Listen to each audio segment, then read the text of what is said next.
UP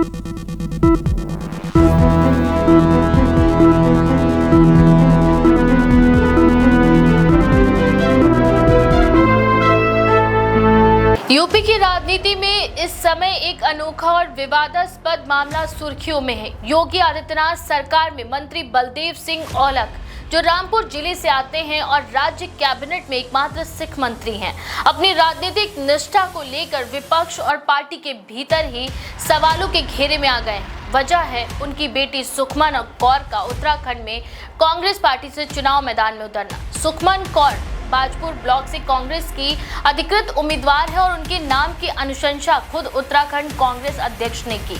इस तथ्य ने बीजेपी खेमे में हलचल मचा दी है, क्योंकि इसे सीधे सीधे सत्तारूढ़ दल के एक वरिष्ठ मंत्री का विपक्षी पार्टी के लिए अप्रत्यक्ष समर्थन माना जा रहा है। बलदेव सिंह औलख मुख्यमंत्री योगी आदित्यनाथ के करीबी माने जाते हैं और संगठन में उनकी पकड़ भी मजबूत है, लेकिन ये घटनाक्रम पार्टी की सियासी छवि को लेकर सवाल पैदा कर रहा है।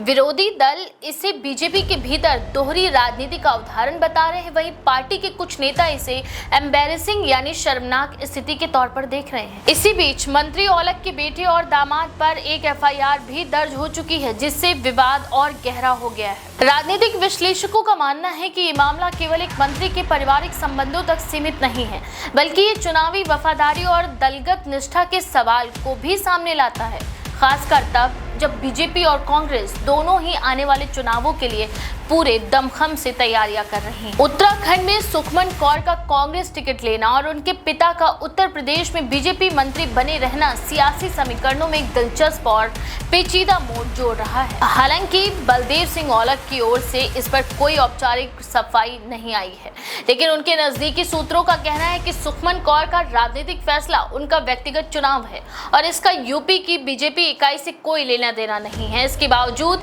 ये मुद्दा बीजेपी की बैठकों में चर्चा का विषय बन चुका है और विरोधी दल इसे भुनाने में कोई कसर नहीं छोड़ रहे। ये मामला आने वाले दिनों में किस दिशा में जाएगा, ये इस बात पर निर्भर करेगा कि पार्टी नेतृत्व इस पर क्या रुख अपनाता है। अगर इसे निजी मामला कहकर टाल दिया गया तो विपक्ष इसे बीजेपी के अंदरूनी मतभेद के सबूत के रूप में पेश करेगा।